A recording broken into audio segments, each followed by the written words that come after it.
Welcome back to my channel. Today we're ranking down our top songs that, given the sinister events that have happened since their debut, still make us tremble. Number 10, Bump and Grind, R. Kelly. My body's telling me yeah. Those lyrics would make any song seem as if it had aged like milk. But when you consider that singer Kelly has been accused of misbehavior for literally decades, the words to Bump and Grind take on a whole new meaning that would make even the most seasoned listener feel uneasy.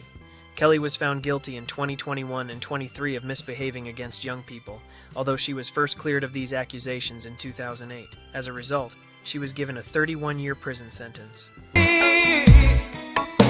you need some. Listeners are now hitting skip due to Kelly's self-admitted inability to control his inhibitions on Bump and Grind. Following the 2019 release of Surviving R. Kelly, Lady Gaga removed Kelly from streaming services in an edition of her 2013 hit song, Do You Want? Well done. No. Number 9, I Took a Pill in Ibiza, Mike Posner. I took a pill in Ibiza. Posner's track is already a surprisingly dark tropical dancing anthem. The vocalist of Cooler Than Me expresses the meaningless nature of celebrity and the harsh truth that worldly wealth and possessions cannot bring happiness in its brutally honest lyrics. The version that's a hit is a remix. And the original song... That's when things truly start to get spooky in the song's chorus. In addition to mentioning the late producer Avicii, Posner claims that it refers to a true story in which the main character gave in to peer pressure and followed the Swedish DJ to the fictional island. Sadly, Avicii, real name Tim Bergling, committed suicide in 2018 apparently after battling addiction for years. Understanding that transforms a warning story into an unintentional, uncomfortable homage. The point is that in contrast to nearly everyone else in the music business, he didn't give a damn if I was number 1 or number a million. Number 8, 2009, Mac Miller. She hate it when I call, and it's late. In September 2018, Pittsburgh native Miller, born Malcolm McCormick, died from a heroin overdose, leaving hip-hop bands devastated. The fact that Miller has never shied away from tackling topics of addiction and depression in his songs was also quickly noted by those same followers. They focused especially on 2009, the second-to-last track on Miller's 2018 album Swimming, which was his final release before the funeral circles in 2020. My regrets look just like Texas shooting sand. The song makes reference to Miller's struggles with his quick ascent to fame. The year when his first mixtapes were released is referenced in the title. Miller raps about using to lessen his suffering over a soft, twinkling beat. Most tragically, he makes the argument that angels are meant to fly. My fingers slipping in a motherfucking instant, I'll be gone. Do you want? Number 7, I Need a Girl, Part 2, P Diddy. Like Bump and Grind, the words to I Need a Girl Part 1 Dis 2 certainly made listeners wince at the time. 5'5" with dimples, potential. Which was 2002 in this case. The song, which was written and co-produced by Sean P. Diddy Combs, frequently draws criticism. Did Puffy just call his true love his brother? Why are these brothers acting in that way too? You will undoubtedly shudder along with the song. The second song, I Need a Girl, was already awkward enough, but after Combs was the target of several assault and misbehavior cases by the end of 2023, that discomfort increased. Number 6, That'll Be the Day, Buddy Holly. For good cause, February 3rd, 1959, is remembered as the day the music died. That was the day the plane carrying the 3 legendary rock and roll stars crashed in Iowa, ending their terrible and legendary lives.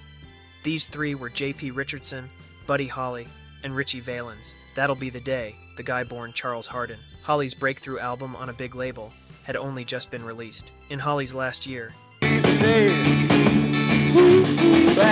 album's first single became an enormous hit. After that plane tragedy, the song's chorus, which describes Holly's certainty that his relationship will last forever, became heartbreakingly ironic, despite the fact that Maria Elena, his wife, was actually widowed. I was aware that Buddy would not have boarded the plane if I had been present because I would have refused to let him. Man was handling the finances. Number 5, New Dawn Fades, Joy Division. Not surprisingly, Joy Division is one of the actual predecessors of the gothic rock category, therefore their songs are already somewhat creepy. Artist Ian Curtis, who struggled with mental health and drug abuse problems, ended his own life on May 18, 1980, when he was just 23 years old. Nothing more so than New Dawn Fades, which demonstrates how directly Freddie approached these subjects in his lyrics. Curtis's distinct tenor conveys a sense of sadness amongst a dismal drum rhythm and fuzzily arranged guitar riff characteristic of Black Sabbath. Number 4. Legends, Juice WRLD.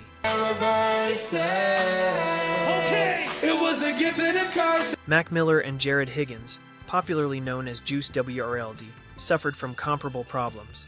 Hailing from the 2010 emo rap scene, Higgins was arguably even more forthright in his admission of a substance abuse issue.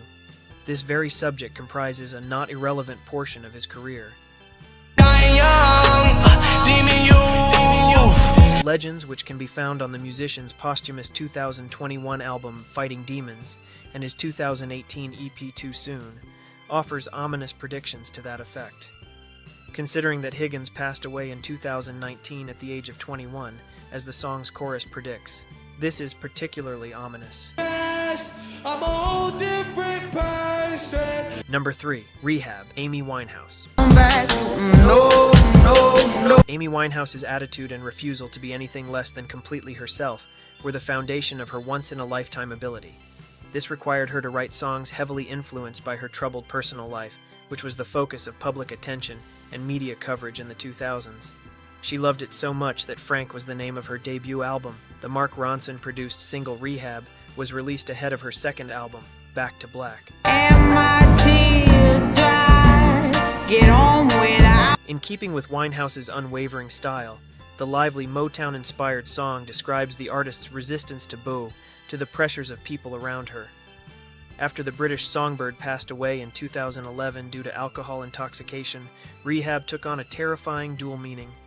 For an added touch of spookiness, listen to the title track of Back to Black. Just think you're depressed. Number 2. Come As You Are, Nirvana. Yes, I want you to be. Kurt Cobain, the vocalist of Nirvana, was undeniably a master of gloomy, odd songwriting. Actually, we were struck by several of the examples, especially the title track, I Hate Myself and Want to Die, whose lyrics are harsh and seemingly irrelevant. Come As You Are has a similar vibe, but after Kurt Cobain's tragic death in 1994, it has even more depth. More specifically, Cobain declares in the song's bridge that he does not own a pistol, yet the song's verses are full of conflicting orders. Anyone who is even somewhat familiar with Nirvana's past will be able to tell you exactly why this makes them shiver. Here are a couple of honorable mentions before we reveal our number 1 choice. Jet Setting Off. John Denver hints at how Denver passed away in 1997. Beautiful Noose by Soundgarden.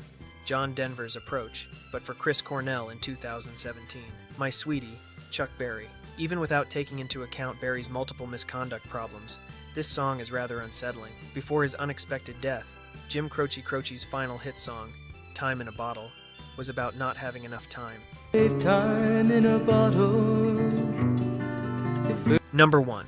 Look at Your Game Girl, Charles Manson. Think you're loving, baby, and I'm sure you already know a good amount about how this song got on our list.